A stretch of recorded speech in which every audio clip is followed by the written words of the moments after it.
Good morning, good morning, good morning. Tammy and Radio Gods and Carrie, Prissy Missy, morning crew.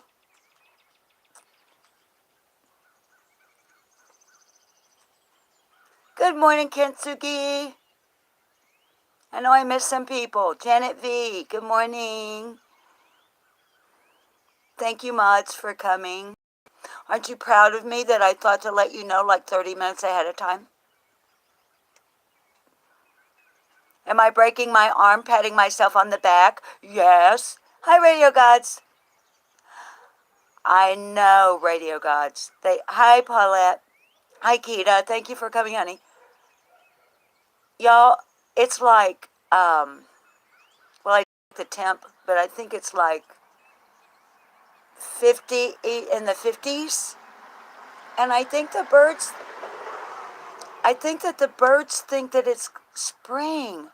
So what we're hearing now, let's see, I'm looking around to see what I'm seeing.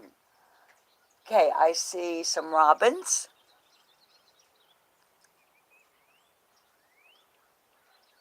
Some mockingbirds. That's all I can actually say. But yeah, I think the bird song is lovely too. How's everybody doing? Oh, by the way, hi, I'm Susan. Welcome to Lip Lock No More.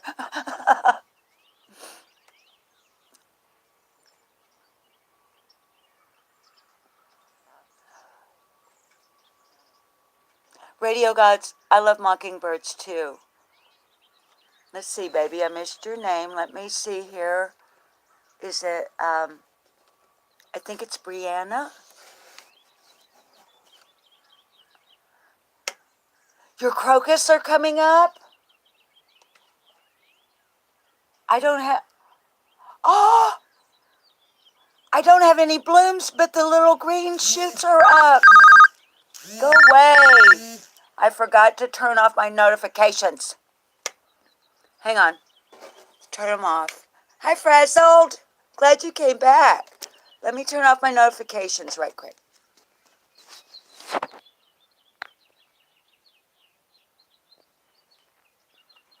Come on.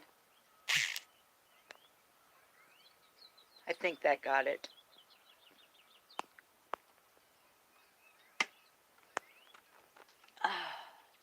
How's it? So anyway, yeah. Looks like I got some crocus coming. Prissy Missy, you've had pink, but no yellow or purple. I think most of mine are yellow.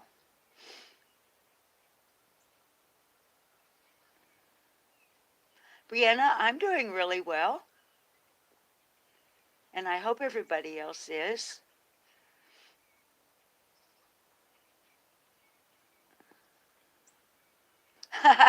Frazzled mom could be Carrie Bishop's daughter's name.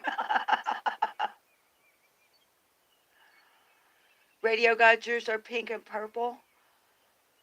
I'm pretty sure I don't have any pink or purple. Y'all might have noticed I kind of lean towards like warm and hot colors. Hi, No Filter. Last spring you had a nest of cardinals in your tree and a few woodpeckers, and you sat in the window seat watching them nearly every day. We have one pileated woodpecker, like Woody the woodpecker.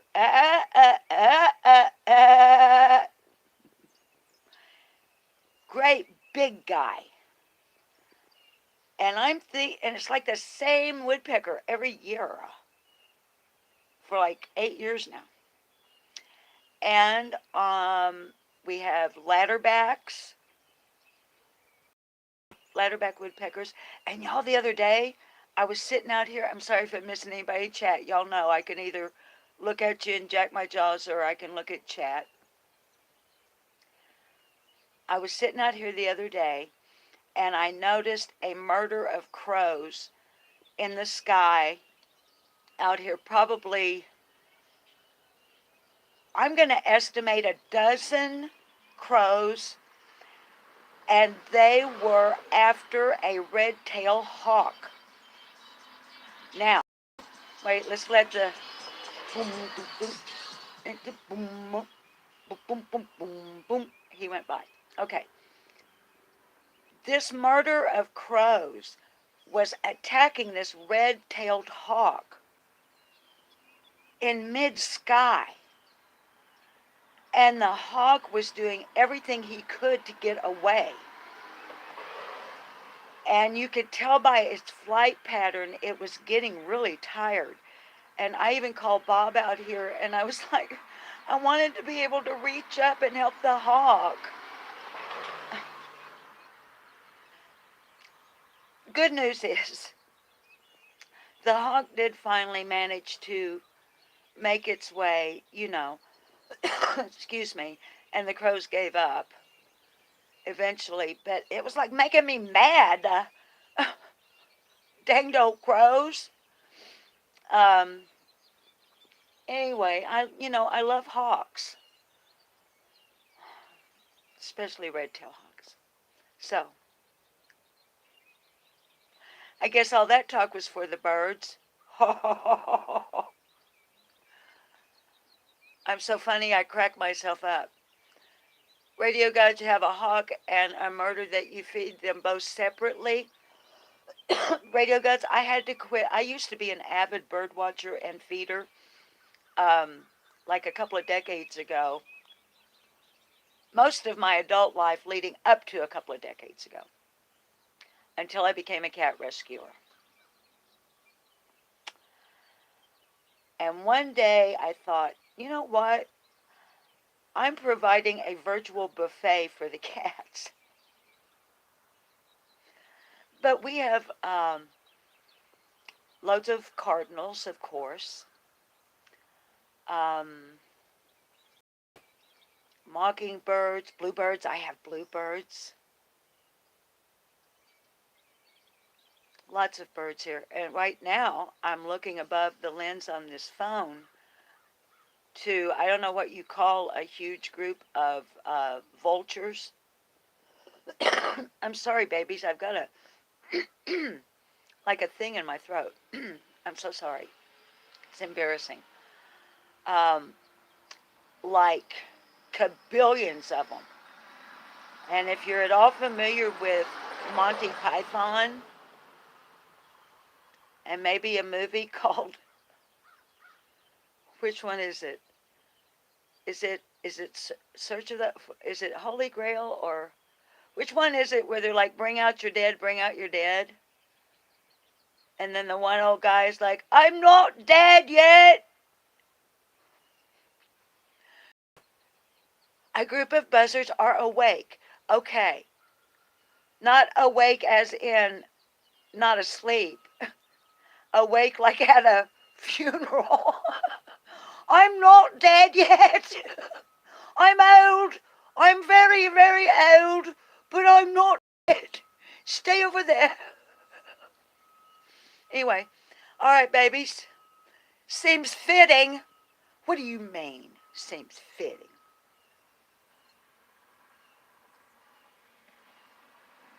Anyway, I don't know if y'all saw the little upload I did this morning with my little canvas painting of the old swinging bridge here near my town of Heber Springs, Arkansas, with the summer's light burning behind it. I'd had the light blue for about a week because I was thinking about Daniel Robinson, and that is an LED light strip that I can choose different colors. So, and Bob got it for me just for that express reason. And of course, this morning it was purple because it's February and Summer's birthday is coming. And if you saw this morning's title for this live, I'm just checking the stove here, babies. I've got some water to get a little bit of humidity into the house. I just wanted to check the pot. As a matter of fact, let me add some water to it. Hang on.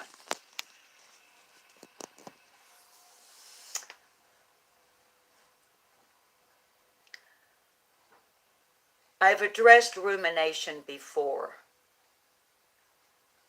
Rumination as opposed to abstract rumination. Rumination, loosely defined, being intense, prolonged thought. I, as well as most of you, have been ruminating over Summer Moon Utah Well's disappearance for over 7 months now. Friday, February the 4th, is the baby's 6th birthday. Let me add some water to the pot.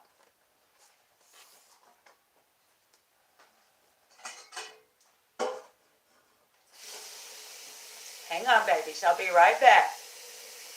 Chat amongst yourselves.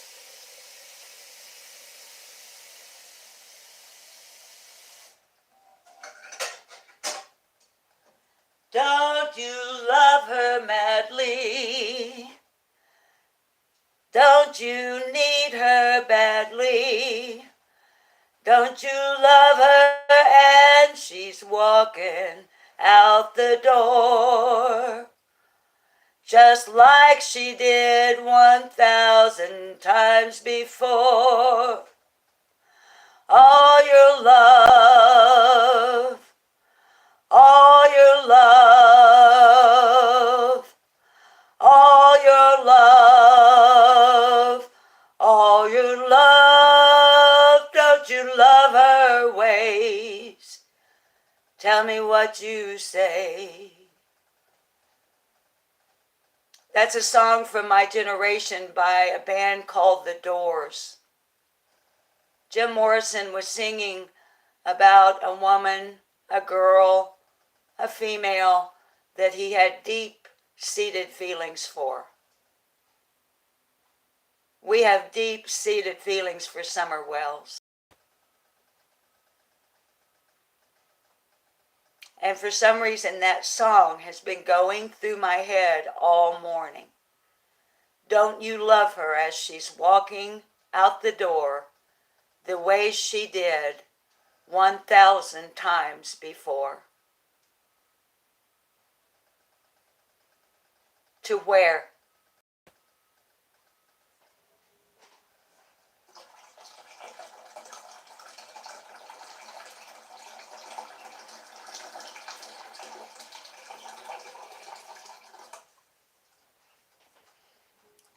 Why am I using the picture of a bridge?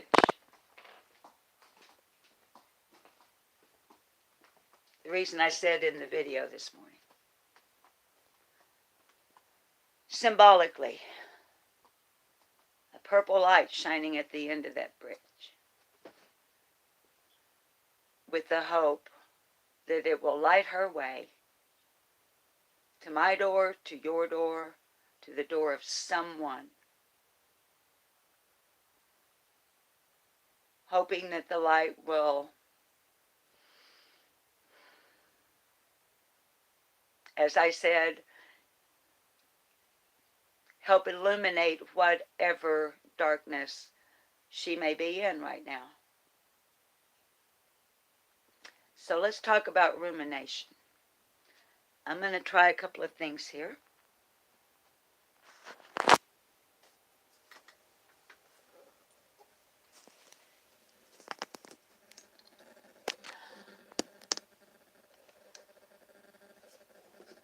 Oh, I've got that jitter on the speaker. Sorry. Hang on. I'm going to have to figure out why that speaker does that, because I need to be able to play some stuff for you that has audio. Sorry you got to look at the old door that I still haven't finished painting, but I will.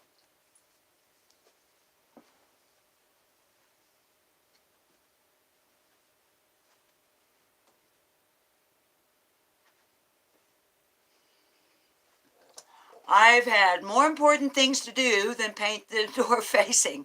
Plus, when you have cats in the house and you get out the drop cloth and you get out your supplies, the next thing you know, you have a bunch of curious cats wanting to know, what's mommy doing? So that's a hold up too. Now, y'all know I'm stream of consciousness. I don't know how this is going to go. But the first thing I need to do is move you guys around so that you can see my computer screen.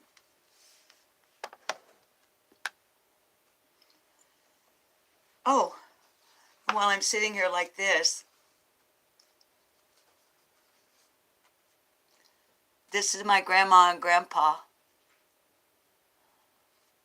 It's my mama's mama and daddy.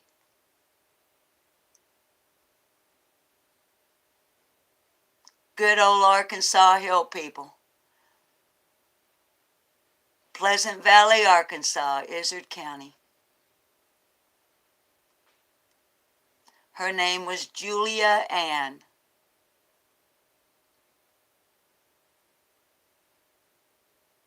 His name was Baxter. Baxter and Julia Ann, my maternal grandparents, standing in their front yard. And you can tell by the way Granny is dressed. It must have been a Sunday, because Granny only had 2 dresses. And this is not the one that she wore to do chores.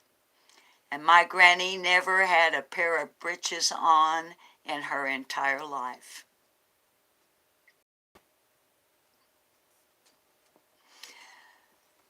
Another way we know it's Sunday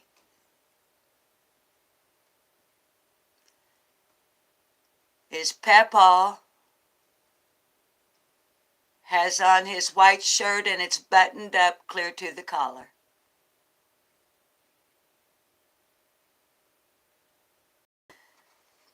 Hi, Plant Diva. So they were either, I love the doors too, no filter. Hi, Tammy. So they were either just going to or had just gotten back from church.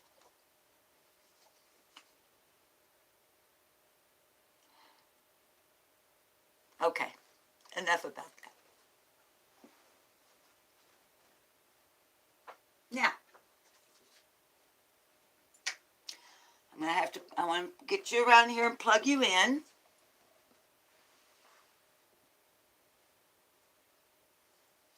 So everyone just please remain in your seats. No passing of notes. Okay, you can chat. Pay attention to the blackboard. And hope that you don't fall over while I'm pulling you around. Ah! Why is she always moving us around? Why doesn't she get a webcam? Isaiah's going to bring the webcam, but he's a busy guy.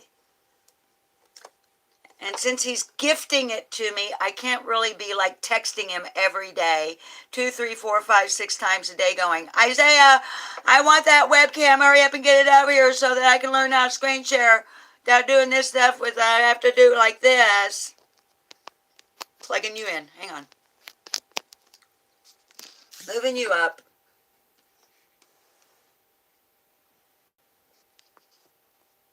Oh, I can see. Hello, Trixie Star. How's Mama's girl today, Trixie? Kim, hi, honey. Look, you can't even, I need to sit back.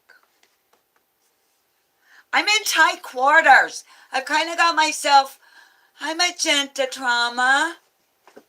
Welcome.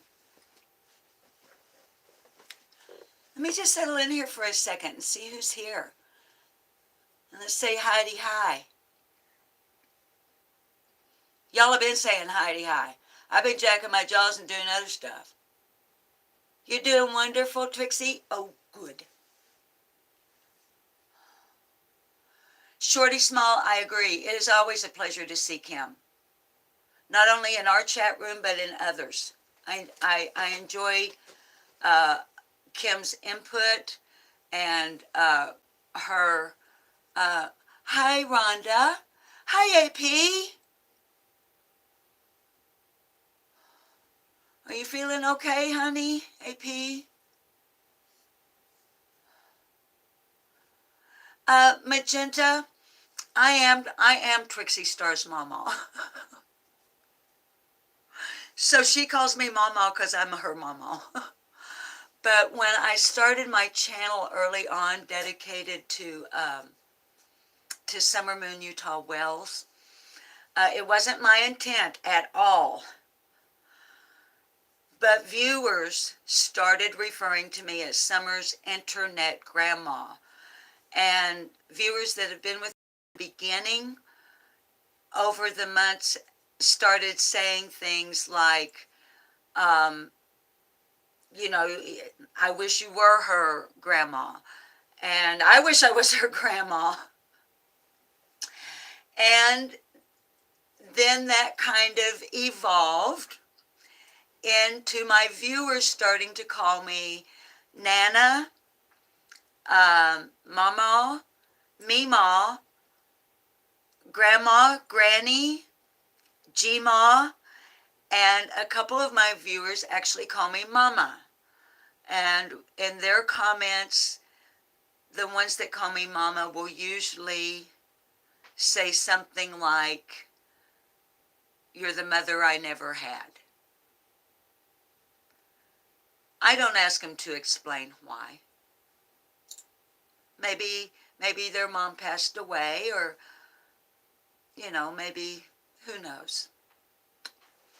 But, ooh, kitties, don't be causing a ruckus. So, well, Kim, honey, I'll be your grandma. I'll be your virtual grandma.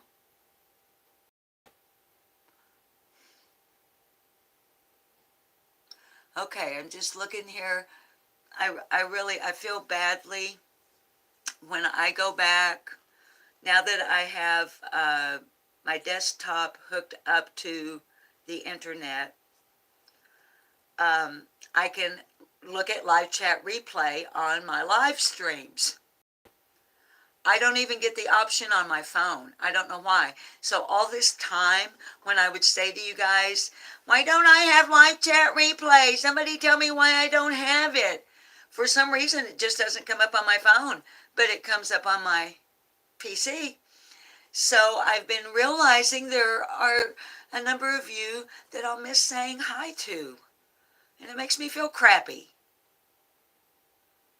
Because sometimes I've noticed in some other chats that once in a while they just need somebody to say hi to them. Just acknowledge that they're there. So it makes me feel bad if I don't say hi. Now, let's see how this is going to work. The first thing I want to show you, Trixie didn't lie when she said she got her attitude from me. No, baby doll, you did not lie when you said you got your attitude from me. Hi, Blue Eyes Webster. Thank you for coming over. Marcy. Yes, honey, I do care. I actually genuinely care. Not only about summer, but all the little kids, all the little babies that aren't where they belong. Teenagers that just get marked as runaways because they did run away. But why did they run away?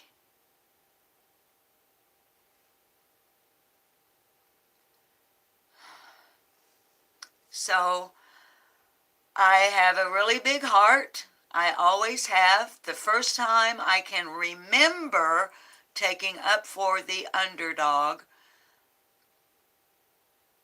I was in Miss Nichols' 4th grade, and a 2nd grade little girl was on the swing set out on the playground, and a 5th grader was trying to make the little girl get out of the swing.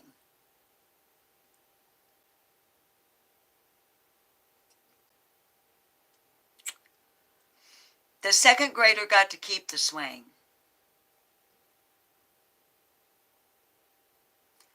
Not because I went to Fist City. I was only in the 4th grade. But I've had a thing in me all my life that says, oh, no, you won't. No, you won't. You will not brutalize. You will not victimize. You will not hurt the feelings with your words or the body with your actions, as long as I have the power within myself to stand between you and them. All I did was inform the 5th grader. She was here first.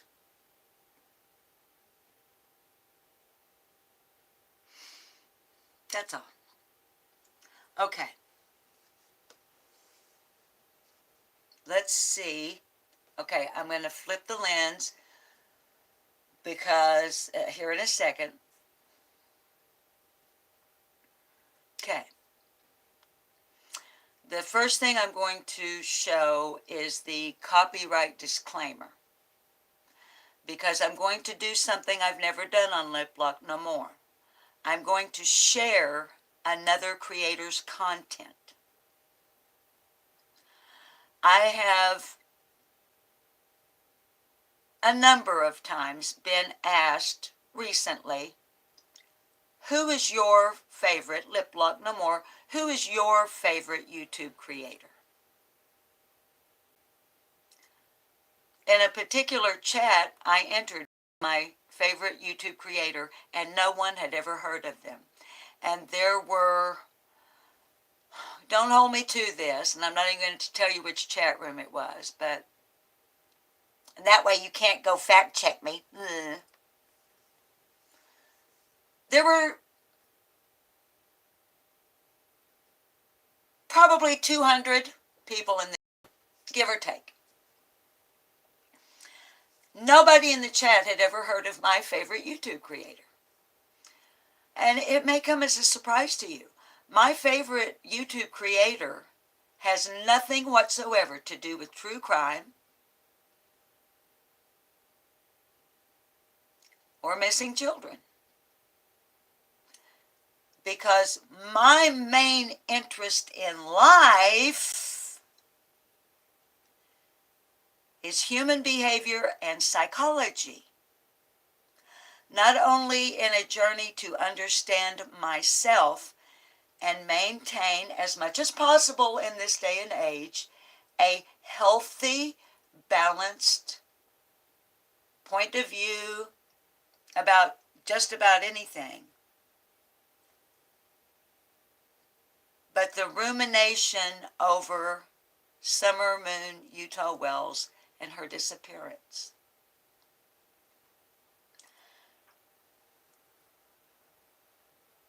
Healthy rumination, unhealthy rumination. So I want to share with you a little bit of my favorite YouTube creator. The channel is called TheraminTrees. The gentleman is from the United Kingdom. He's qualified to talk about what he talks about. And I'm hoping that I do this in a way that doesn't get me a copyright strike, since I've never done it before.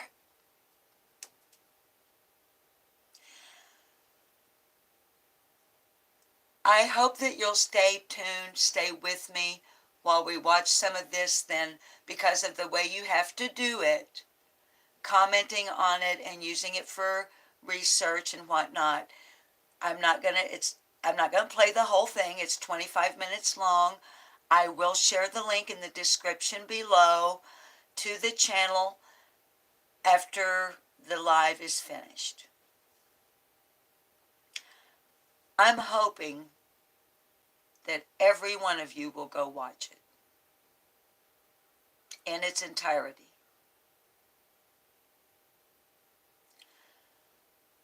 Those of you who have been with me on my channel here since the beginning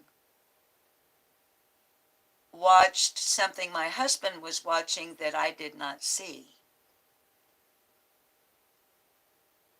You watched a slow spiral into unhealthy rumination on my part regarding summer.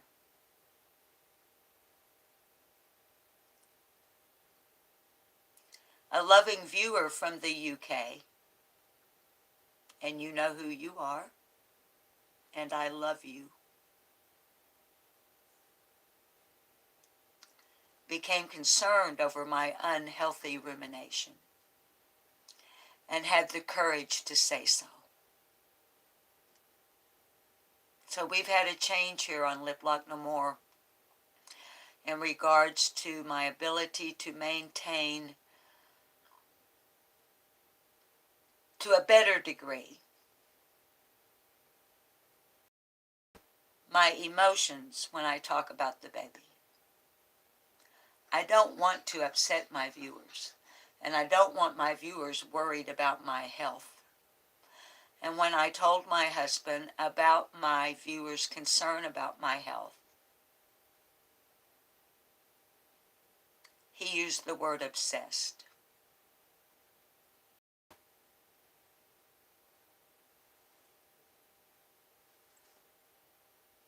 That made me uncomfortable.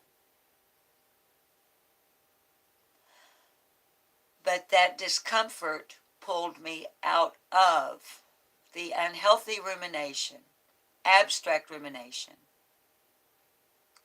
and has brought me back, slowly but surely reeling me in to what I'm comfortable with, concrete rumination. I'm not taking my heart out of Summer's case and never will. But for your sake and for mine, I'm going to do my best to only be over the top with my emotion in pre-recorded uploads. Okay. So, whoops, computer screen shut off. Come back. Now, I propped up behind me. You see Summer's Christmas tree decoration, her purple butterfly, and this is our bulletin board that we've been building while we ruminate in a concrete fashion regarding summer. We've come up with a list of names, potential who's. We've come up with potential what's. Okay, I have it. I have it behind this, I think.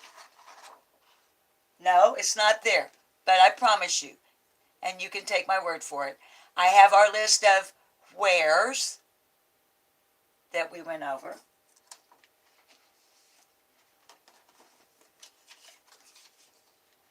I have our list of when's, and we've been working towards why is summer gone. This is not about why. This is the new rumination. This woman is not on our list. I'm putting her there. I've seen one interview with this woman. I ask you, baby dolls, to do some background research if you could. And within 24 hours, I ask you to not look anymore because I had received a major, like, PDF download regarding this woman from a nice person who had done some research already and was willing to just give it to me. Unfortunately, on my phone, I could not read it. My vision is bad, and the print was too small, and I don't have it anymore. Who is this woman? Who is Don's sister? And I want to find that interview with her, and I want to listen to that voice. I want to listen to that voice over and over and over again, because it seems familiar.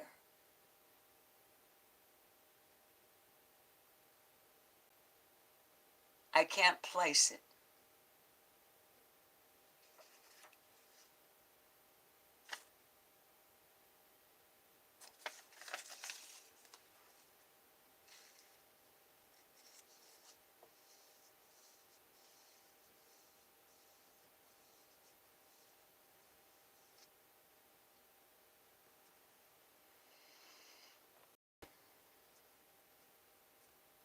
Y'all know that on my why. I'm not going to cry. I have one word on my why. Neglect. No matter what happened to Summer that made her get gone from 110 Ben Hill Road, no matter what got her gone, and all opinions are welcome,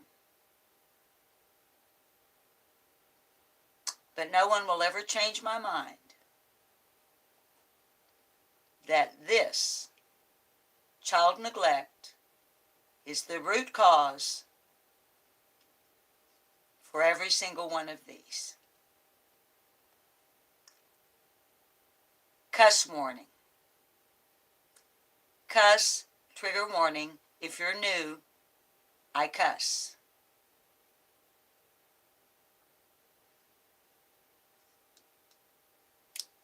No matter what fucking reason, Summer is gone. Child neglect is why. And no one will ever change my mind in that regard.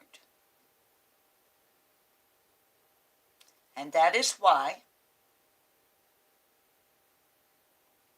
if you support the Wells, you're welcome here on my channel, and you're welcome in my chat, as long as you present your opinions in a respectful manner.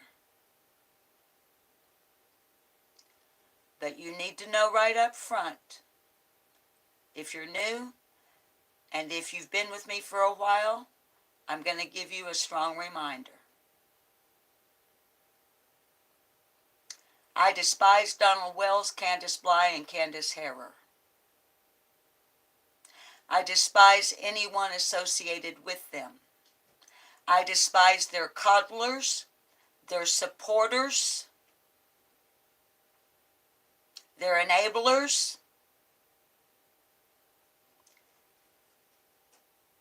I despise anyone who supports or is affiliated with their supporters.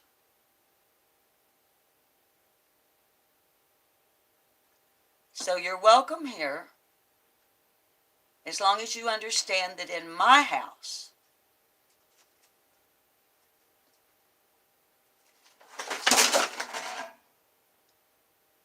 sorry, it's a kitty cat knocking something over. In my house, Candace Bly is responsible. Her husband, Donald, is involved, and so is the grandmother, Candace Harrer. So let me get real direct about Benny Keys.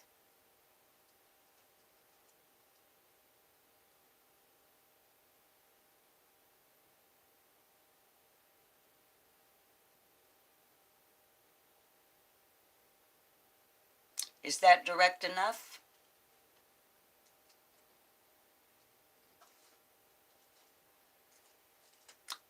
Let's move forward.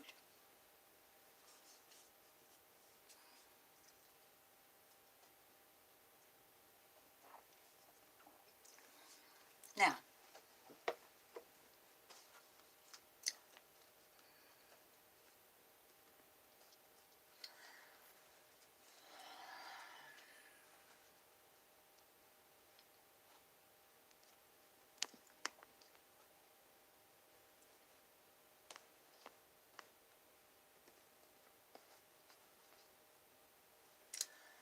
we are looking at, and this is what I'm going to use in order to be able to legally play and comment on and share with you for your mental and emotional health. Whether it is regarding summer or your own life, your own circumstances.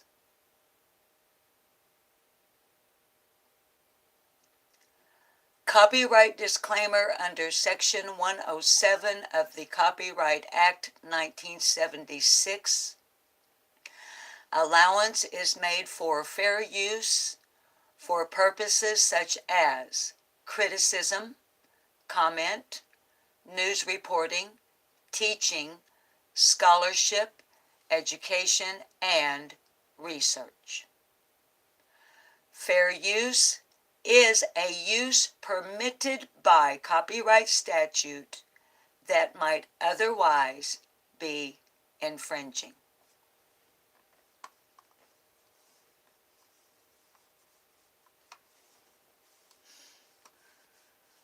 Hang on. I can't see where my clicker is. Where's my mouser? Hang on, babies. I got to look over you to get to, okay. This is the channel. This is Liplock Nemours' favorite YouTube channel and creator. Do you see the gentleman's motto? People who don't want you to think are never your friend. And we're going to look at a video that this gentleman, or some parts of it. The title is Rumination, Combating Repetitive Thoughts.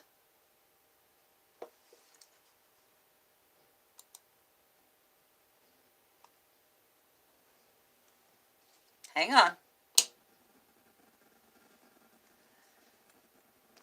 I'm afraid we're going to get that terrible crackling.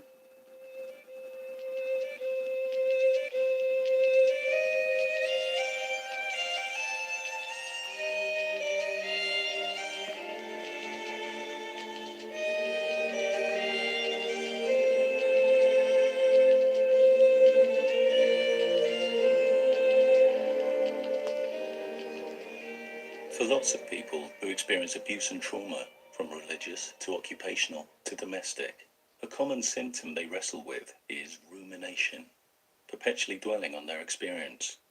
This symptom can last for weeks, months, sometimes years.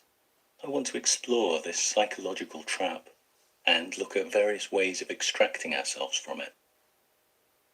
In broad terms, rumination is defined as the process of thinking deeply about something or the product of that thought. And in ordinary circumstances, there's no harm in this kind of immersive reflection. We use it to acclimatize to new information and situations. For example, in bereavement, where thinking intensely and repeatedly about what we've lost allows us to adjust to the new reality. We use rumination to make complicated plans and solve problems. It can help us overcome the errors we often fall into when we rely on more simplistic, emotionally driven reflex thinking. The biases, the prejudices, the habitual mental shortcuts we take that cloud and distort complex realities.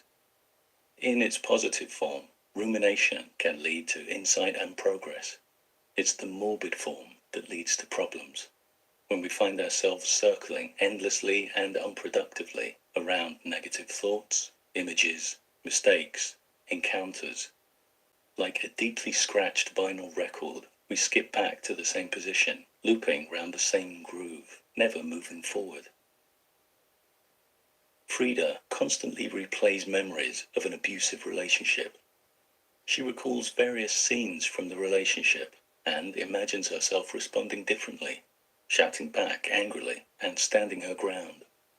Whole afternoons, evenings, nights can be swallowed up, internally rehearsing a single incident that lasts barely a minute and that Frida's revisited countless times before. Roger frequently experiences nightmarish thoughts of a magical realm of eternal torture that he was told existed after death. As a child, he was fed vivid fantasies about the terrible punishments awaiting people there, like being starved and taunted with food they couldn't reach, or being made to jump off high cliffs, then having their smashed bodies restored just so they could jump again, forever. Roger was told that he was born with a sick nature and deserved this torture, and that his only hope of escaping it was to beg forgiveness for his imperfect thoughts and imperfect actions. Only after his death would he learn if he'd done enough groveling. Since childhood, Rogers struggled to meet the paralyzing expectations imposed on him, brooding incessantly on his shortcomings, obsessing over possible negative consequences to his actions, fearing the forbidden thoughts that could flash uninvited into consciousness at any moment. Joni lives far away from her abusive father. That distance and her hectic work life have given her a plausible excuse to minimize contact. She only sees him at large family events where she can avoid being alone with him. The one form of contact she struggles with are the letters they continue to send each other. Seeing one of his arrive, her body will flood with adrenaline. She'll open it with shaking hands. Reading it, the world will disappear. Nothing else will exist but his words, which will seesaw between pathos and unbridled persecution. One moment piling on frailty and vulnerability with a trowel, the next firing savage accusations at Joni, scapegoating her for his problems. The letter will preoccupy her for days. These ruminations leave Joni, Frida, and Roger feeling churned up, disconnected from them. For many people, rumination seems to offer some kind of comfort at first. For Roger, who would experience huge spikes of panic and anxiety in response to some perceived shortcoming, rumination would initially have a dampening effect on his emotions. As punishing as it felt, dwelling on thoughts of worthlessness, a degree of psychological shelter from the sharper feelings, but eventually, raw from his compulsive mental self-flagellation, he would trade anxiety for depression. For Frida, who'd felt like a powerless doormat in her past relationship, reimagining herself as the angry victor made her feel powerful for a while.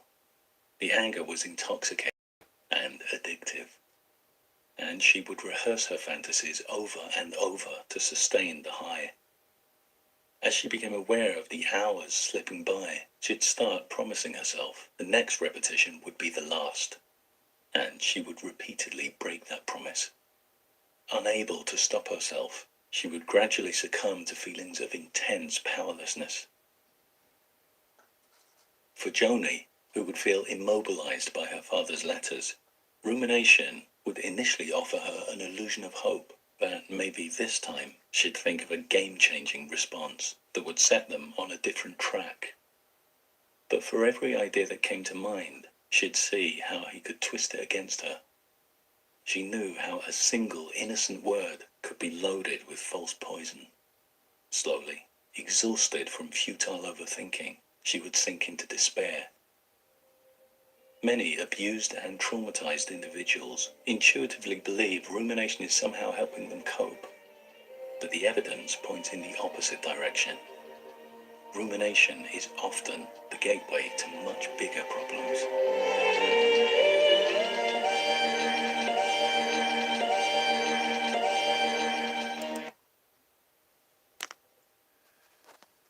Okay, hang on. I'm coming back.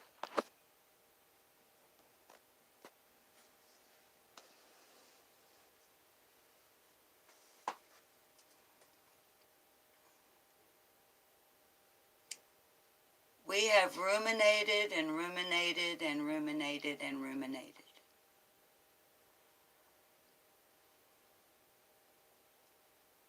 We have had sleepless nights.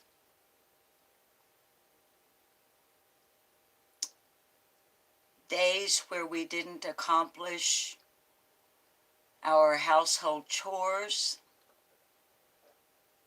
If we have jobs, a career, maybe we didn't or were unable to perform to the best of our ability because of rumination over Summer Moon Utah wells.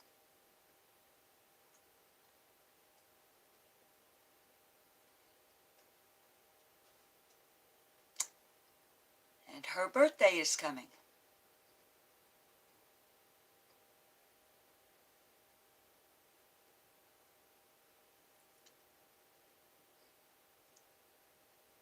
I want to think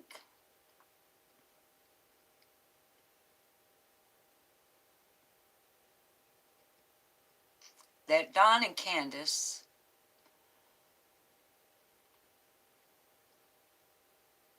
feel like we do about the baby's birthday coming.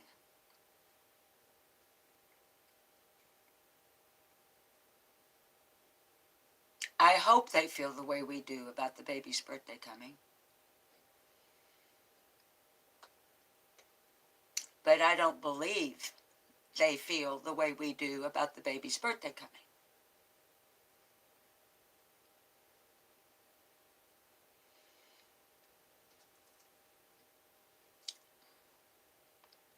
I sense, for lack of a better word, just as an old woman who believes in women's intuition and hunches and gut feelings,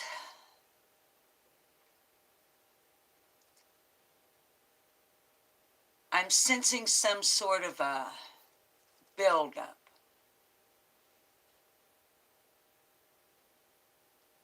Not on the part of the Wells Bly family,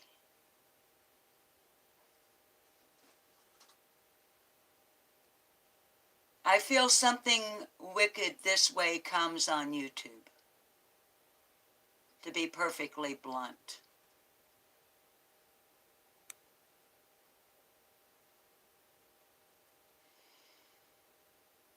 People have ruminated themselves into rabbit holes. They've ruminated themselves into corners.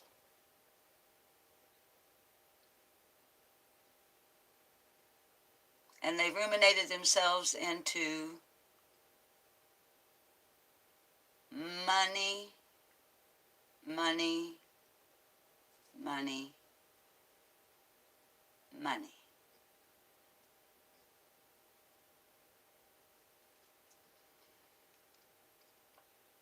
In a live chat yesterday on a new channel I'm watching, the lady's name is Daisy.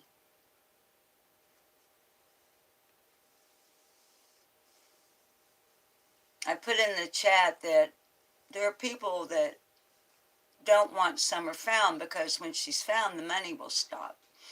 And someone else in the chat, understandably so, assumed that I meant the Wells, Don and Candace, and that, like, I thought they were going to get the reward money or something.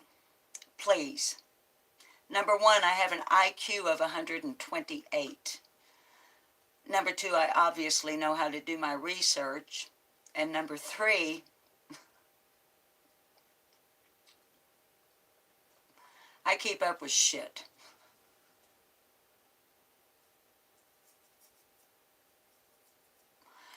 So I tried to clarify in that chat, I'm not talking about the Wells.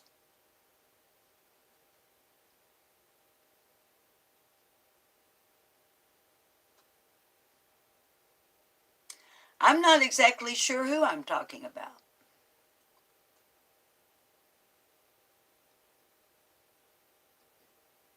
I'm ruminating on it. So here's what I'm going to ruminate towards this week, Summer's upcoming birthday.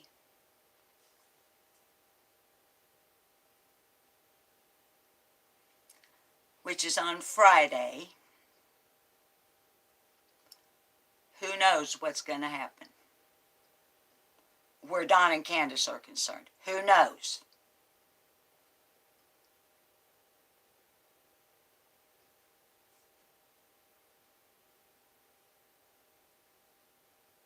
I'm going to watch what happens on YouTube. I'm going to watch every single channel. If I have to have, and will, I'll have my phone on with one channel running. I'll have my desktop on with another channel running. I'll have my tablet on with another channel running. And each one of those devices, I will change channels. I'm going to surf every single channel from Friday to Monday, February the 4th, 5th, 6th, and 7th. And I'm just going to see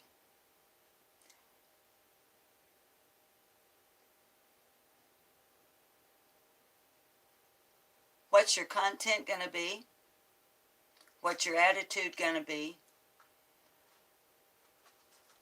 how many new subs are you going to get, how many Cash Apps, PayPals, cha-ching, cha-ching, cha-motherfucking ching.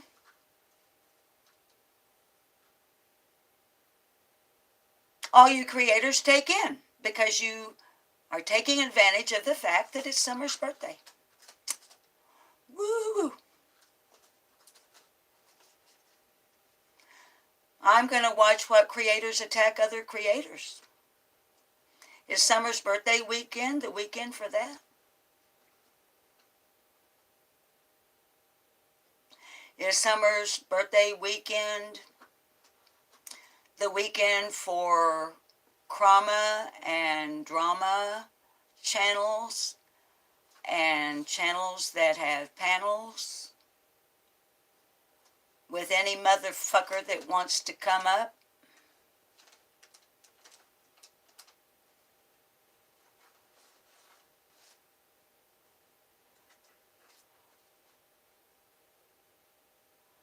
And here's what I want to ask everybody to do. Watch me too. Watch and see how this week progresses on Lip Lock No More. Watch and see how February the 4th is handled. And then watch and see how February the 7th, Donald Wells' court date for his DUI that he got on October 31st of 2021.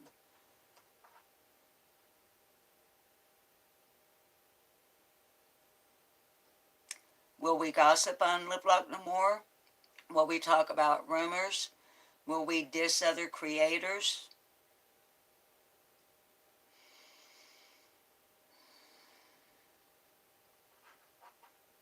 Y'all check me on it. Keep me straight. You know my intent. You know my heart. You know my purpose. That's why today, before I begin what's going to be my days leading up to Summer's birthday in Sue's, I'm telling you today,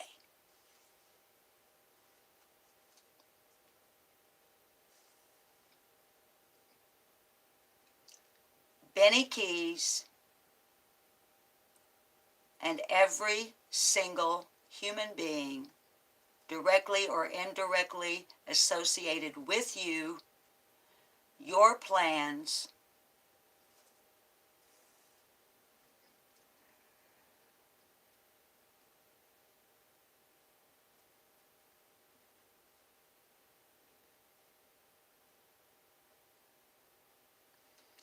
because from tomorrow through Sunday, on Lip Luck No More, the rumination will be about a beautiful almost 6-year-old blonde-headed, blue-eyed child named Summer Moon Utah Wells.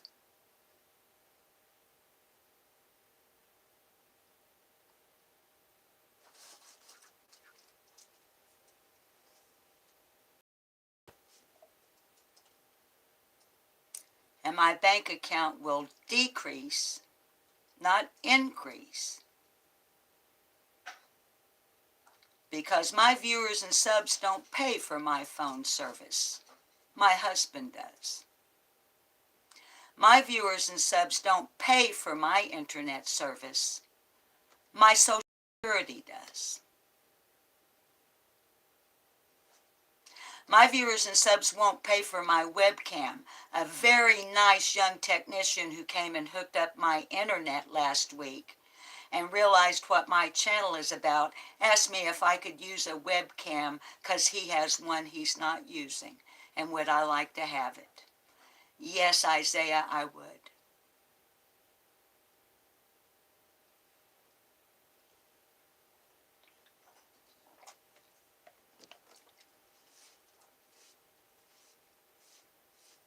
And the first day you see a $sign or me asking any single one of you for a penny to do anything at all for Summer or the missing children here in Arkansas that I'm about, babies, I know I'm not looking at your chat, I'm sorry.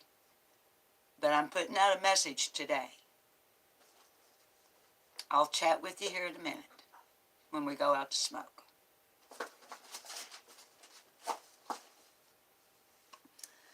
But I'm sending a message today. I'm looking here messing with my computer.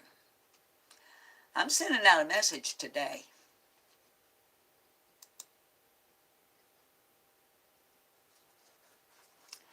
I have my eyes on you. Every single one of you.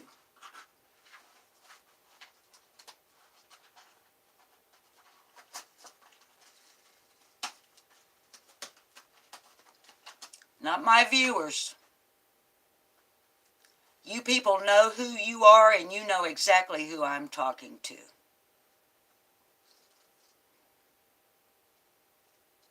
I think maybe it's about time the Internal Revenue Service started looking at money, money, money.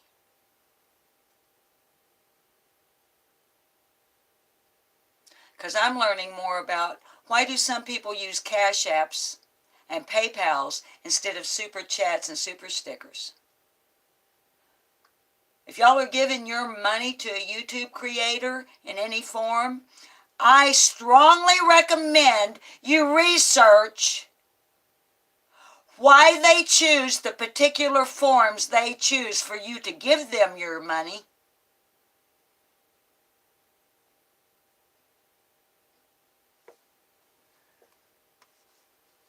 I'm looking for something here. Chill out a minute.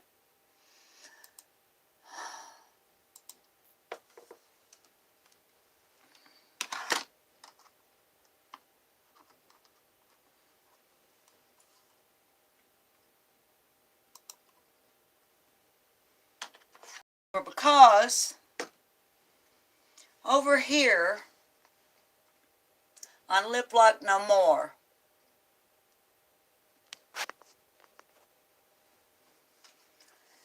here's what we're about.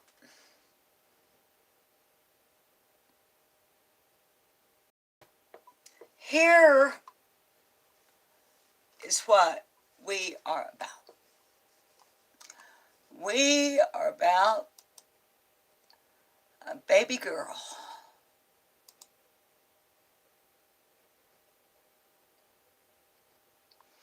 Am I going to cry? Yes, I am, but you're not looking at me.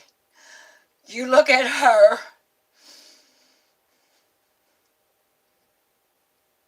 You look at this baby. Every one of you. I don't care right now if you're here because you love Lip Lock, or if you're here because you love Summer Moon Utah Wells, or if you're here because you're a fucking asshole who sees her as a way to make money, as a way to generate fake fights with other YouTube creators, as a way to generate and regenerate interest in your channel because you've run out of roaches and rats you can tap. Here's my favorite picture.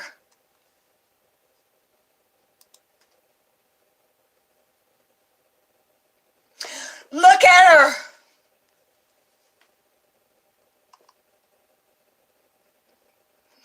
Look at her.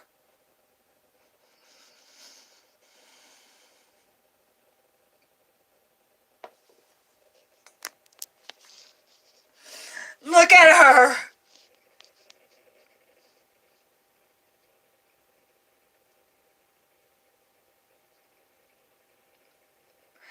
And the next penny you put in your motherfucking bank account because this baby is gone, may God have mercy on your soul, because I will not.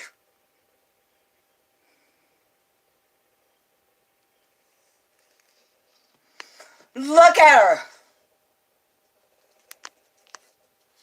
Desperate search. I'm trembling. Just give me a minute. Hang in, or if you don't want to, I understand if you go away. Because this is what we do.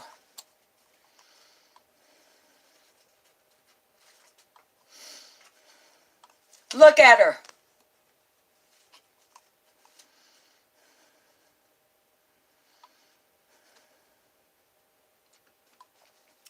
Look at her.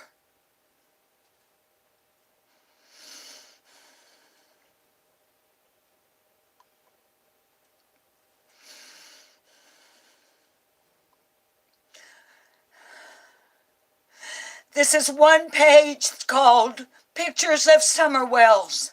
One page.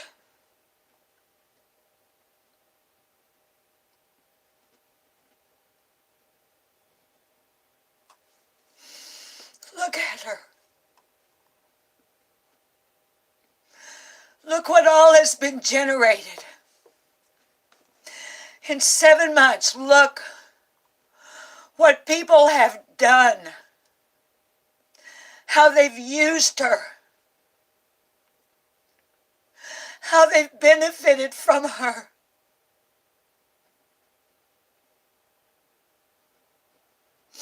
On and on and on and on. One page. On and on and on.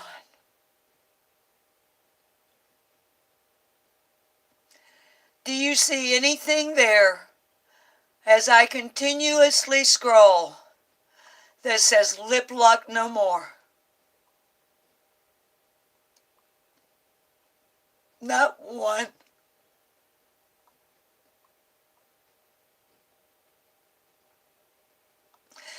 Does that mean what I do for summer doesn't matter? No, it does not.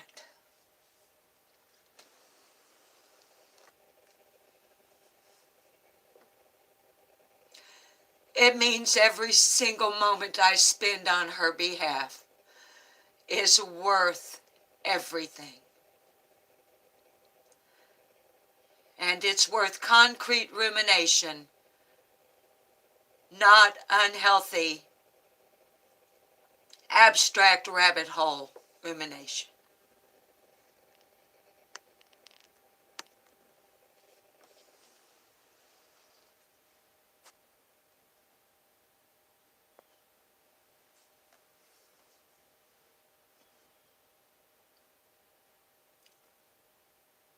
Summer Moon Utah Wells deserves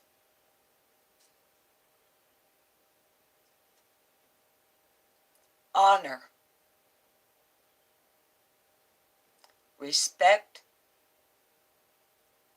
and dignity.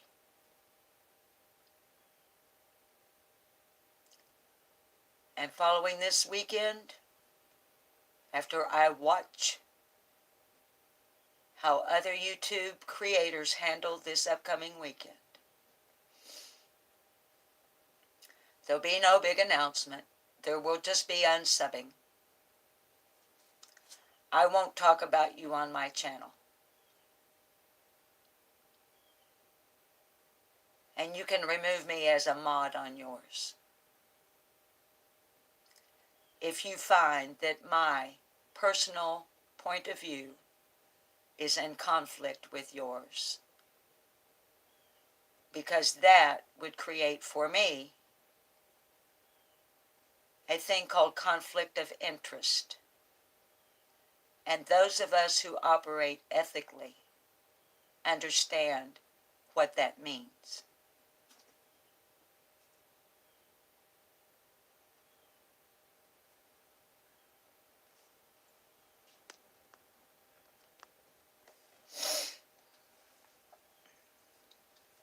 I need a smoke. Camera was pointed the other way so you could hear me, but you couldn't see me.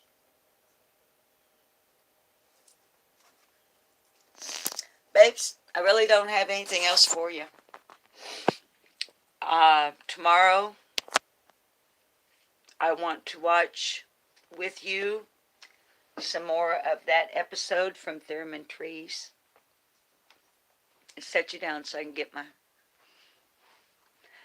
wrap. There's a kitty on my wrap. Kitty.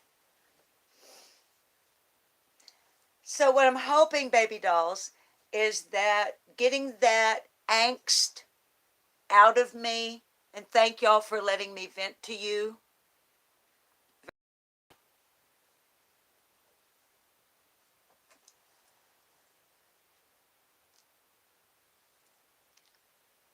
But I just felt like if I could get that angst that I was feeling towards this feeling that I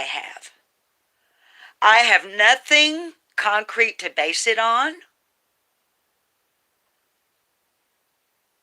And it's not like a feeling of, like creepy. No, it's one of those where if you've ever had that feeling of women's intuition, where you just feel like something's coming and it's not good.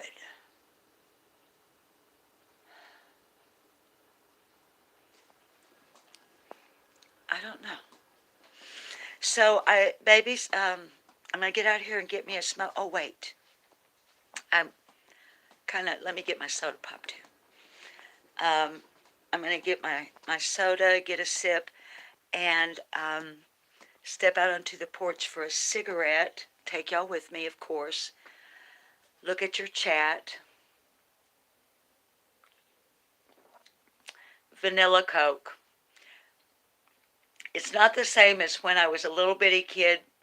I don't know if any of y'all are old enough to remember way back when drugstores, like the old Rexall drugstores, they had soda fountains. And you'd go in and they would make you, they literally made you a Coke. Like from the syrup and phosphate, you know, and the carbonated water. And I always wanted a little shot of vanilla. I see what y'all knocked over now.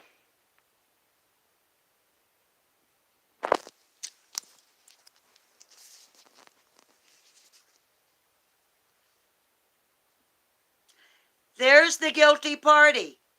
His name is Dastardly Doolittle. Evidently, he felt like all of our Post-it notes needed to be on the floor. That's the crash we heard while we were live. Anyway, I love vanilla Coke. And once in a while, the Coca-Cola company decides they're not going to make it anymore. And they'll like put me through a spell for like, let's see, I think it was last year, the Coca-Cola company, as a personal vendetta against me,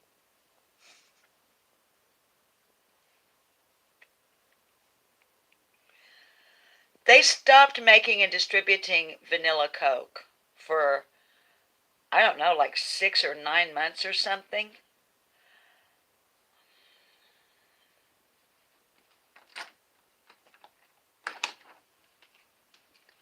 Girlfriend, I can get myself an attitude. If I ain't got no chocolate, and y'all know, there's a car going by. Remember I told y'all the other day my addiction? Don't tell anybody, it's just between us. Peanut M&Ms. Now you know that I've been lying to you, because I've told you all along that the only vice I have are my cigarettes. And it turns out, evidently, that I have been lying this whole time, because I also love peanut M&Ms and vanilla Coke. And chili rellenos.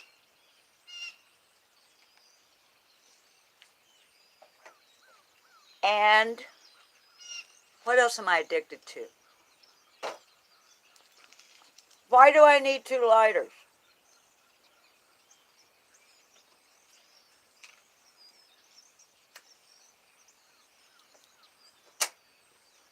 All right, what are you saying? What are you guys talking about? Anna, yep, I'm so glad Crude AF mentioned that I won't become a patron for nobody. Yeah, I'm not a patron for anybody either. I was for about a year and a half. I was a patron on the Lloyd Evans channel. I was a top tier patron for him till I got recovered from religion. Hi, Anna. I'm trying to read y'all without bouncing you around. You bought 8 bags of Hershey's Kisses at Christmas. I like Hershey's Kisses too.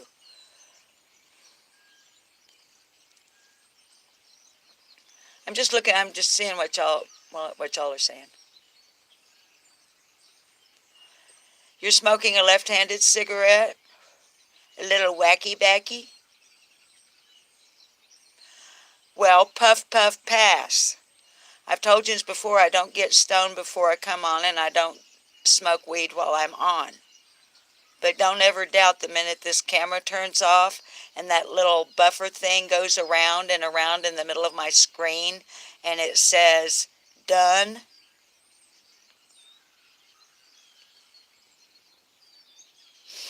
Every kind of chocolate. What?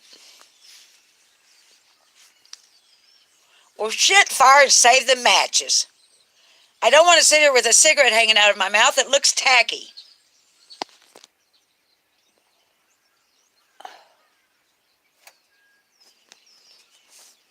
Put my hand over the lens. I was trying to look at your chat.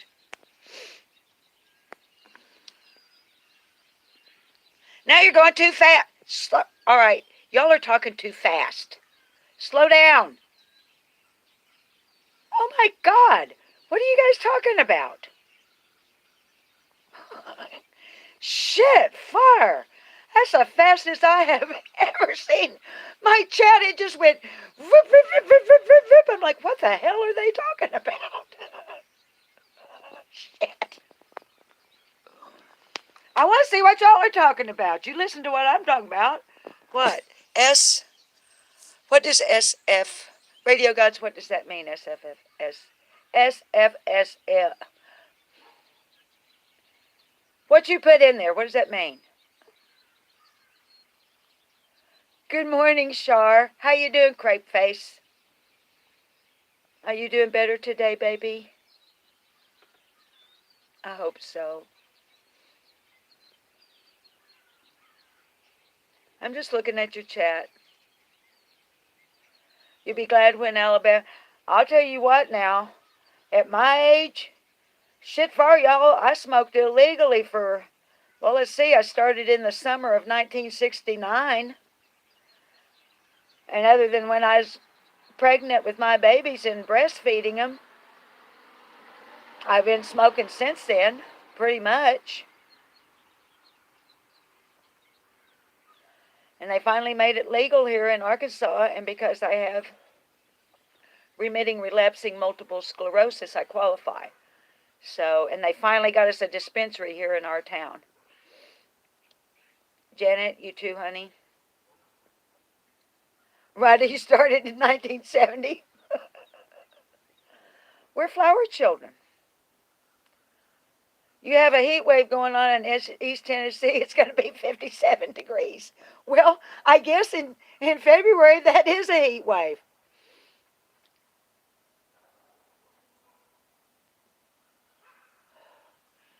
Can I visit you? Oh my God. Who are you going to go visit? My daughter has lupus and I wish they would legalize it. Oh, honey. My Uncle Buster had lupus. He ended up in a nursing home. Had 10 kids and not a damn one of them would take care of him. Of course, he was mean.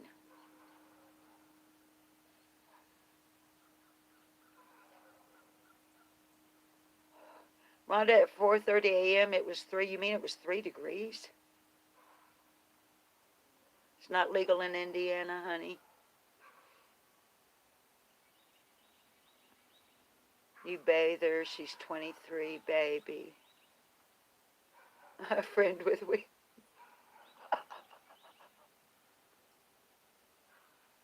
Who's saying I lip locked? I'm sorry I'll have to swing y'all around like this. Donna Odom, hi, honey. I had to swing around. Hi, Tracy. To see y'all's name. 50 years. That is my love of that beautiful plant. It kept me alive. Yeah. Now, you know, honest. Now, look, I was a teenager when I started smoking. It was a party. In the entertainment industry, it's a party. But it's no longer, it's not a party for me now. It's medicine. Do I still get that good feeling? Why, hell yeah. Right now I've got lemon icing, white 99, and I think blueberry.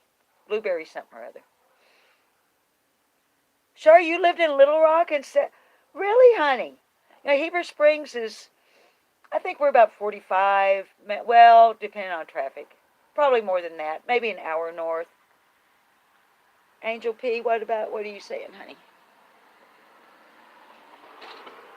we were legal in Tennessee, I think it would help with the narcotic addictions. You know what? I wonder about that too, honey. Uh, I actually,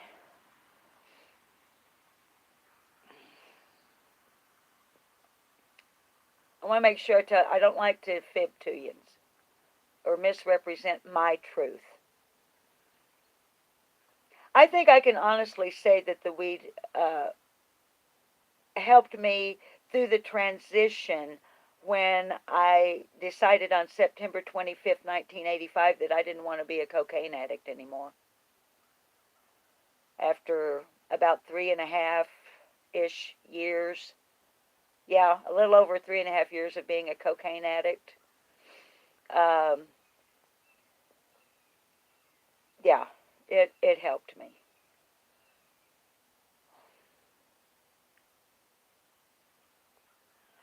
And I find now that I sleep better. Kintsugi, hi again, lovely people. Kintsugi, you're a lovely people. September 25th is your birthday? So I became a reformed on your birthday. It was the day after my mother's birthday. On September 24th, my mother's birthday of 1985, I was still the co-owner and operator with my deceased husband of Cedar Crest Studios, an audio-video production house.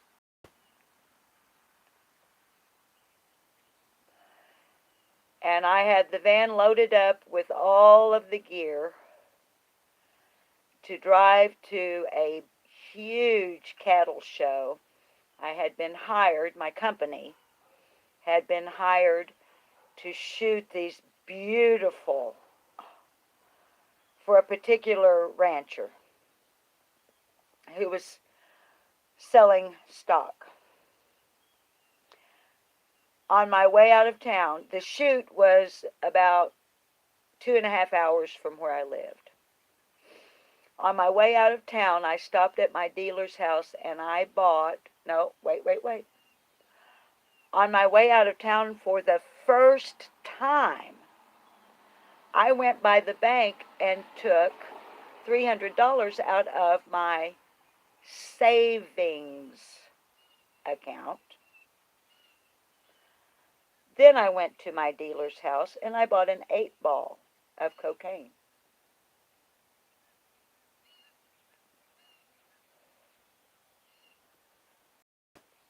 By the 25th of September, I had done the entire 3.5 grams up my nose by myself.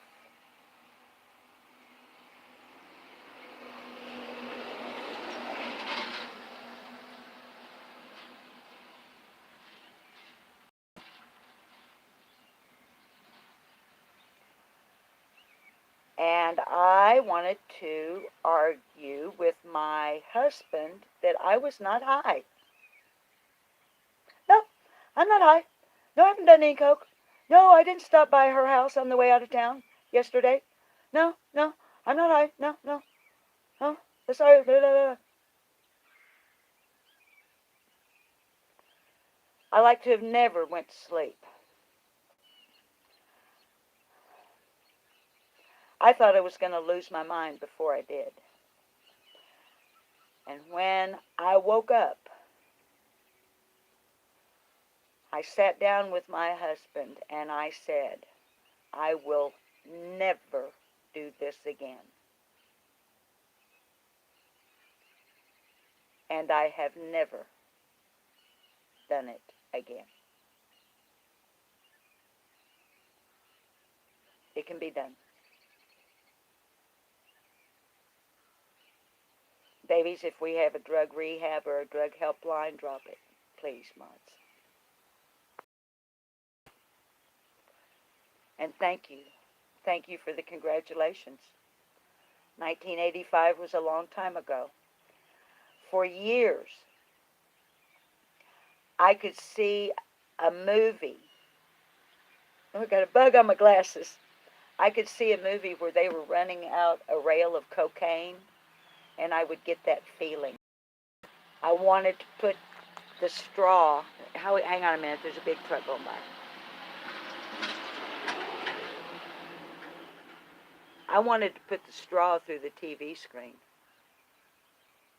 I would even get that feeling you get, like we saw Donald Wells get when he was shooting up live, sitting on the shitter. And you saw that ocular nerve around his eye when that shit hit his bloodstream, made that ocular nerve pop out. You saw that nasty, kind of a glowy, slimy sweat come across his skin. Oh, God.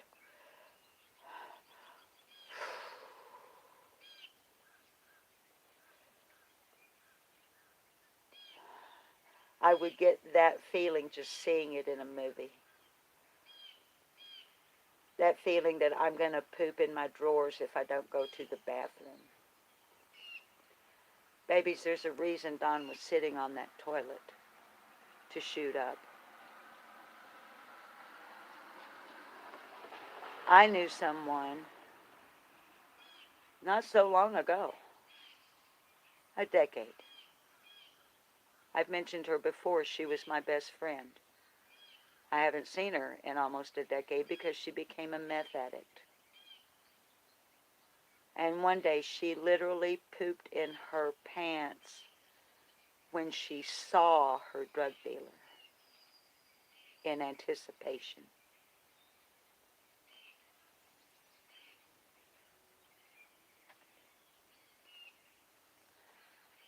If Don and Candace don't get help, if they do not get some serious, serious counseling and drug and alcohol rehab,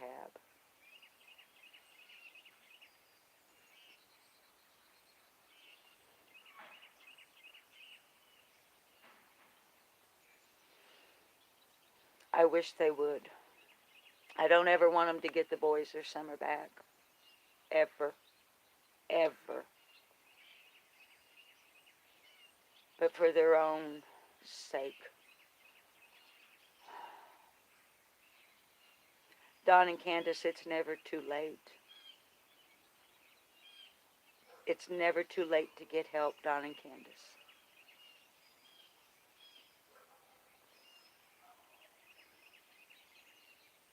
Do it for your children, Don and Candace, please. Do it for you.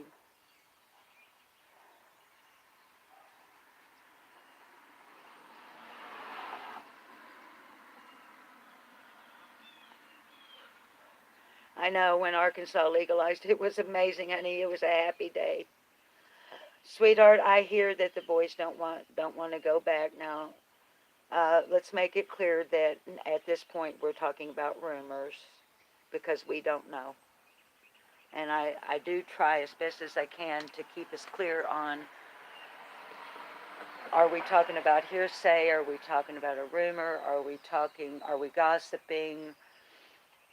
CPS, of course, is under, they operate under regulations. They can't and should not,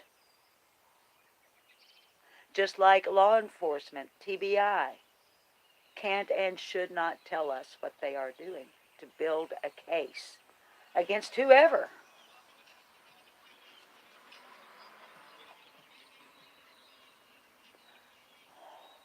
I guess I ought to let Juns go. You like edibles? Um, the edibles I like for going to sleep. During the day, I like um,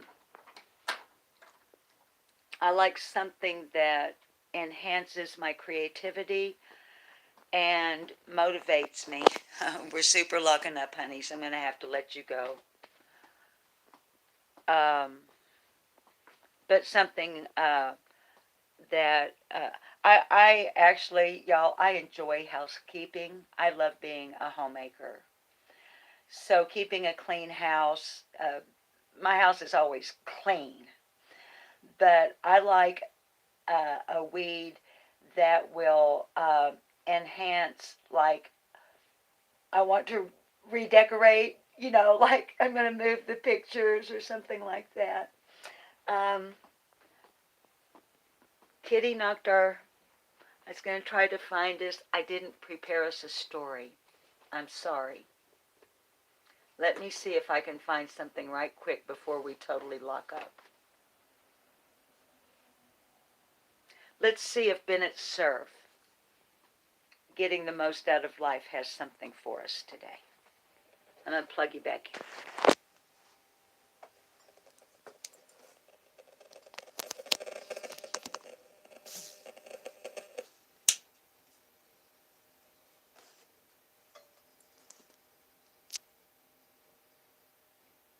Doing the swipe. Am I here? I think I am. My lipstick's all worn off. Pardon me. When you get to be my age,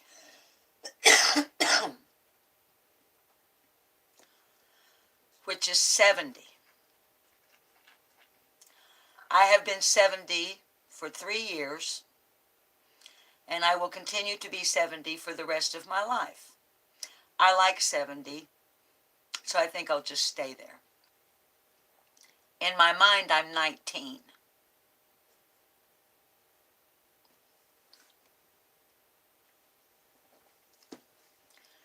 And regardless of what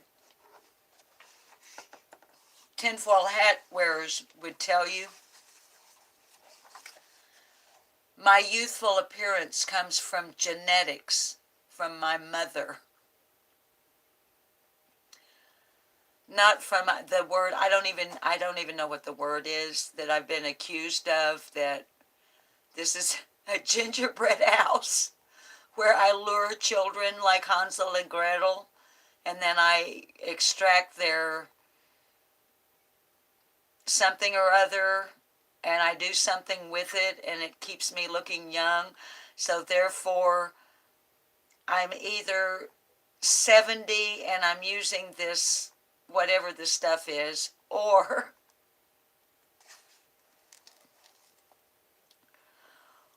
I'm only like 30 and I lie about my age and use some sort of filter to make me look older, or I'm using a filter to make me look younger. I get very confused about what it is I actually am supposedly doing to maintain my youthful appearance.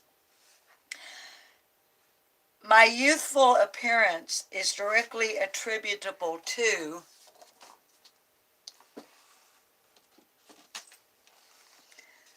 this woman right here, my mommy. My mommy is 18 years old in this picture. It was taken in 1936. She hadn't met my daddy yet. They didn't meet till Mama was 21. Daddy was 22. He was born in 1917. But I look just like her. I look just like her. I act like her too.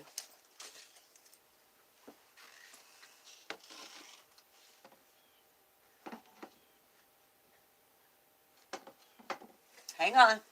I got to get it back on the wall.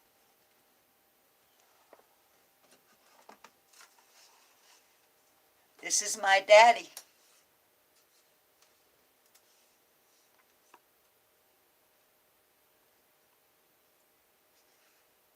I was a daddy's girl. He died when I was 3.5 years old from a heart attack.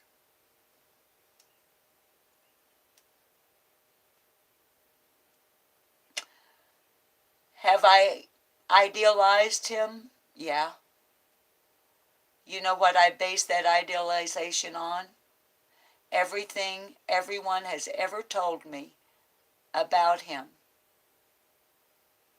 Not just my mother, not just my aunts and uncles, not just my granny, not just my family. The people who knew him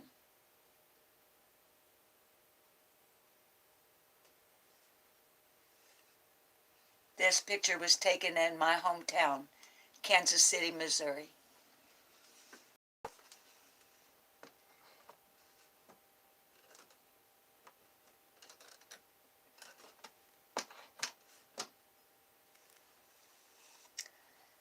And the picture of my mama was taken in the same yard on the same day, I believe, as the picture I showed you a while ago of my mother's parents, my Papa Baxter and my Granny Julia Ann. Arkansas Hill people. Looking for us a story. A short one.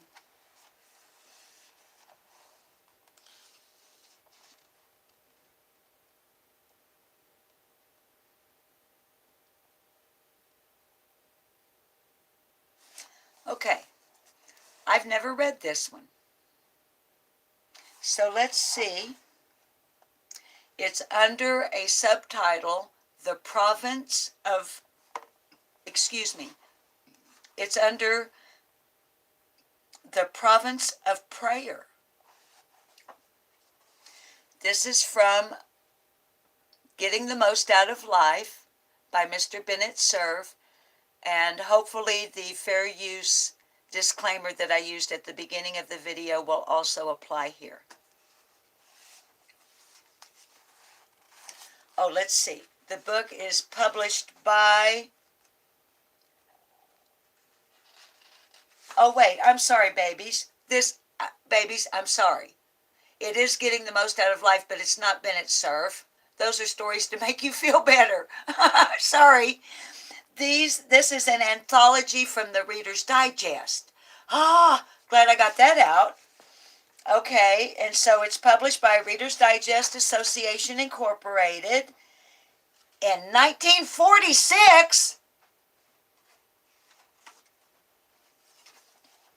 4 years before I was born.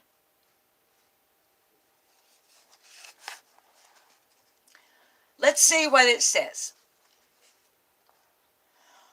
One day, Robert Louis Stevenson read us a prayer he had just written. In it were words none of us ever forgot. Quote, "When the day returns, call us up with morning faces and with morning hearts, eager to labor, happy if happiness be our portion, and if the day be marked for sorrow, strong to endure." End quote. We waked on the morrow with happy morning faces. Only Lewis's wife was troubled with a premonition that the day was marked for sorrow. That day, at the height of his fame, in the best health he had ever enjoyed, Robert Louis Stevenson went out of this life suddenly, quietly, and painlessly. So let's repeat the prayer of Robert Louis Stevenson the day before he passed.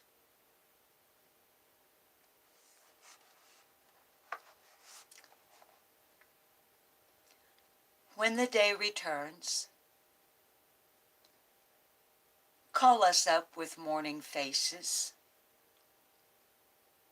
and with morning hearts, eager to labor,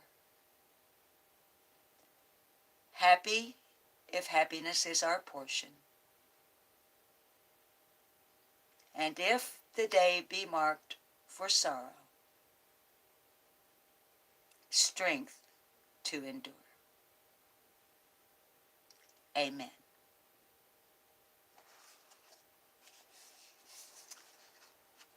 Hi, you don't know me. It made me think of a song, but that's not the right, because it's not You Don't Know Me, it's You Don't Own Me. Do y'all remember that one? Leslie Gore? You're too young. I talk to y'all like you're my age, and you're a bunch of babies. But the song that You Don't Know Me's name made me think of is, let's see. You don't own me.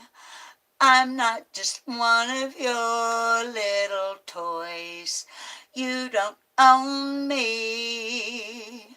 So don't say I can't go with other boys. Don't tell me what to do, and don't tell me what to say. And please, when I go out with you, don't put me on display. I'm young, and I love to be young. I'm free, and I love to be free to live my life the way that I want to say and do whatever I please. You don't own me. Oh, babies. Oh, yeah. Grand Dragon. Come on, Grand Dragon. It's my party and I'll cry if I want to, cry if I want to, cry if I want to. You would cry too if it happened to you. Nobody tells me where my Johnny has gone, but Judy left the same time. Why is she wearing his ring when he's supposed to be mine? It's my party and I'll cry if I want to, cry if I want to, cry if I want to. You would cry too if it happened to you. Now quit making me think of songs. I need to go start Bob's work clothes laundry because he went and bought me detergent.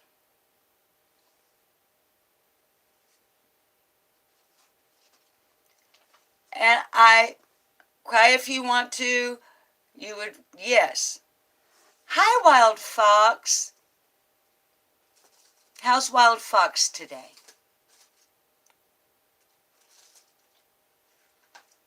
You would cry too if it happened to you. Linda, honey, I hope you have a good day too, sweetheart. And like the little prayer that we stumbled onto there from Robert Louis Stevenson, if happiness is our portion today, then let happiness be. And if sorrow is our portion, then let us have the strength to endure it. And y'all know, hi Dodging Bullets, hi Jenica. Look, babies, I've made it clear to you. And you stick with me anyway. I'm not a praying woman. I'm a spiritual woman. But it won't hurt. Right? When I was little, Granny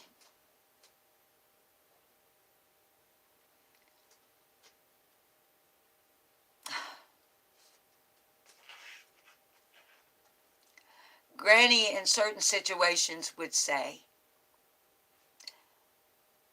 baby, it may not help, but it certainly won't hurt.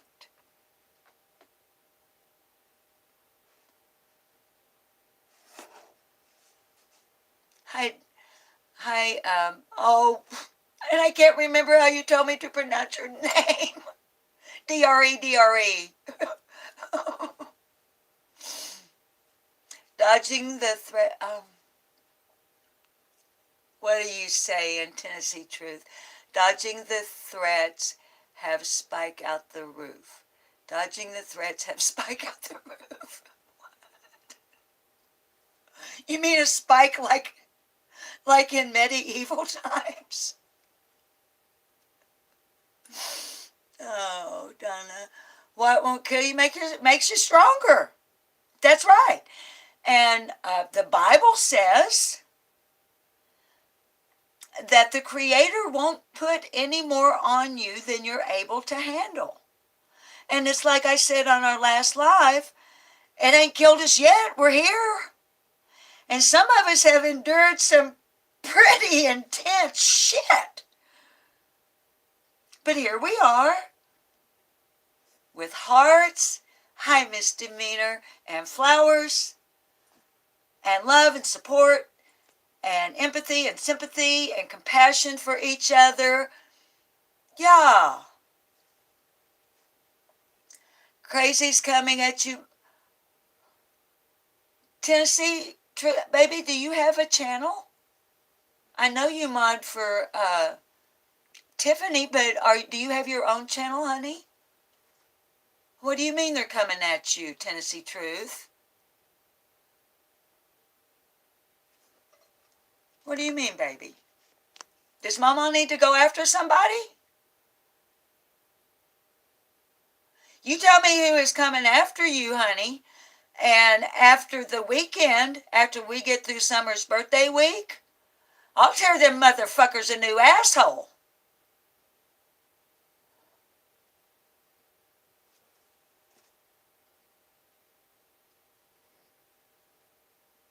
Donna, you could write a book, maybe two, baby. Tracy, it's not funny. Yeah, Grand Dragon.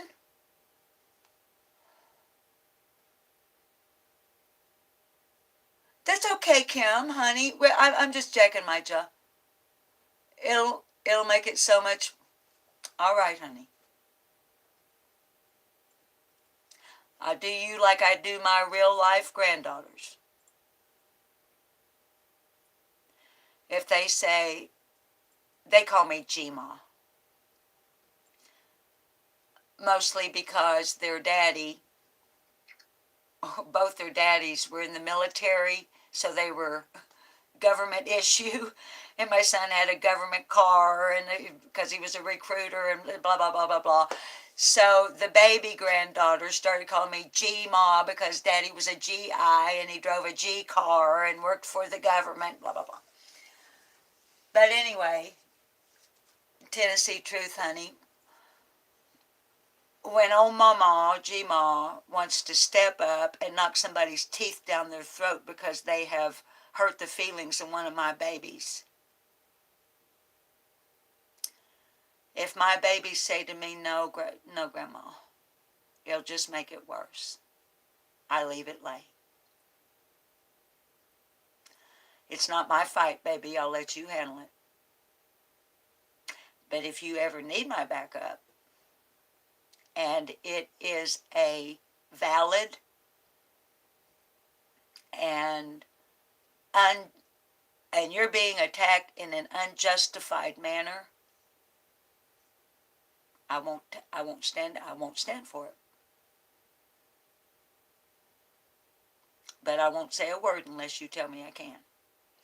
And there are other people in this chat right now who won't tell you in chat because then you would know who they are. But there are other people in this chat that tell me things too, and they know that I never repeat them, and if they ask me not to take action, I do not.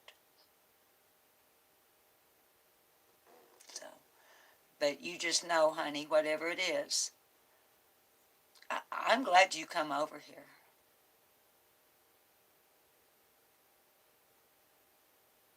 I want people from other channels, other creators, subs to other channels, I want them to feel like they can come here and not be attacked by my chat and not be blocked by my mods or me if they get snotty or snarky or trying to cause a disruption in chat or, y'all know, that's different. And y'all, the reason I'm speaking to Tennessee in this way is she mods for Tiffany Marie. I don't like Tiffany Marie. Tennessee knows it.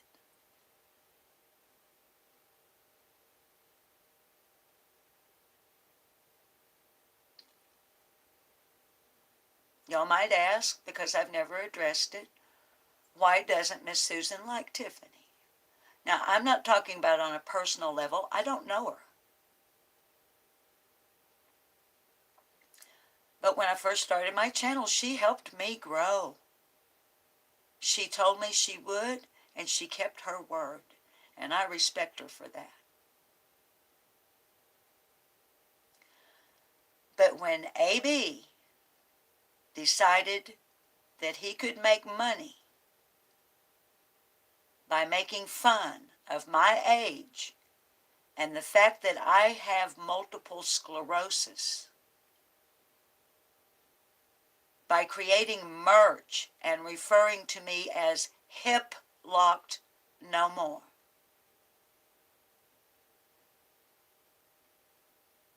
And they're a team. And as you know very clearly from what I made clear a while ago about Benny Keys and people associated with him, if you shine a light that is undignified on the case of Summer Moon Utah Wells, you're not in my camp. And if you associate with those who attack me, you are not in my camp. Tiffany doesn't attack me. But she associates with AB, who did. And AB associates with Enchanted Life Path, who has done nothing short of calling me a liar, a paid actress, a criminal, and a scammer. Electric, Enchanted Crap Path, you're a motherfucking liar, sir. And if you pride yourself on being an independent news media outlet, I would strongly recommend that you actually research the people you talk about.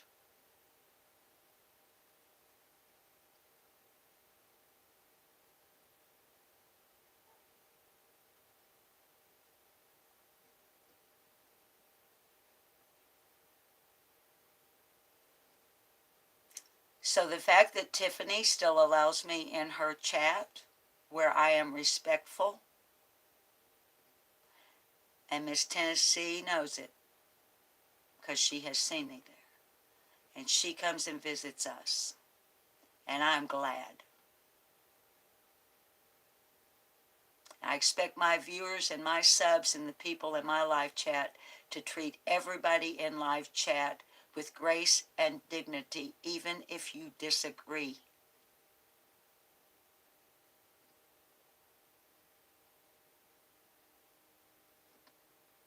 And if you don't act with grace and dignity, the mods will block your fucking ass. How's that for some grace and dignity? All right. All right. We're at 2 hours. Bob went and bought detergent. And now I have to pick up a laundry basket. Here's how hard my life is. Sympathy. I'm wanting sympathy. I have to carry the basket like about 10 feet. And it's not very heavy. And then I have to put the clothes. I have to raise the lid. And then I have to put the clothes in there with these 2 little pod things. I have to literally reach up and pull 2 pods out of an open container on the shelf. That's been provided to me. And then, I know. Then I have to close the lid, push a button. I have to push a button for it to come on. And then, oh wait, I'm not done. Before we go. I need you to ruminate on this. How hard it's going to be, because then when the little green light flashes and it says cycle complete, you know what I have to do? I have to open the dryer door and put them in there and turn it on with a dryer sheet. That means my rub board collection just hangs on the wall uselessly, feeling unloved and unwanted. Okay, enough silliness. I love you guys. Hey, listen, next time we're live, I'm going to try we're going to watch some more of the rumination video next time. We're going to talk about why y'all think summer might be gone. And I'm going to see if when I flip the camera, if I have my channel running on my desktop, does that mean I can come into my own chat? We're going to experiment. You guys probably already know the answers to all these things, but like I was telling Trixie on the phone yesterday, I came out of the analog age where you had to like physically understand connecting things together and doing things like physically improvise, adapt, and overcome. On the phone, I can't go into my own chat. Not that I mean, what would be the purpose? I don't know. But I just want to see what happens if I am watching. Can I watch me live on my PC while I'm talking to you live on my phone? Discuss. Okay.